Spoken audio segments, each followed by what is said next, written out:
Hello mga guys, welcome to my YouTube channel. Dito po ako sa ano, dito yung ginagawa nilang paper pulp. Ayan guys, oh. Export pala to guys eh. Ayan.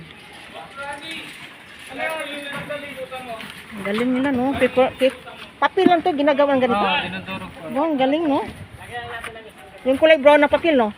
Ah, ginagawang paper pulp. Ayan o nito.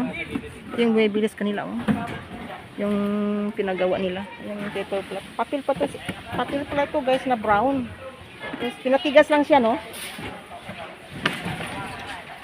Ayan.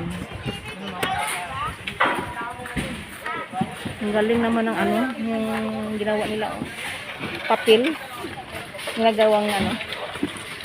Abot mo lang na ito lang sa ibang bansa? Opo, Amerika po. US daw po may... Kayo ang gumagawa nito? Oh.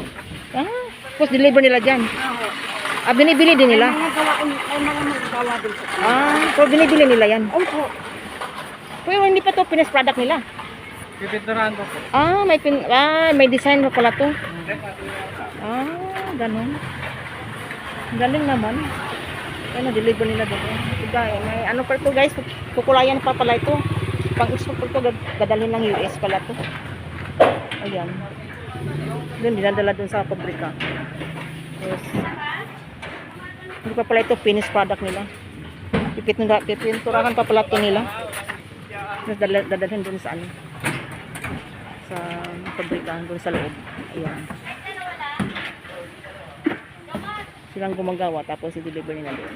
Iba naman din ang mag-ano doon, magpipintura din. Pag natapos na nila yun, maganda na yung itsura ng ano, paper pulp.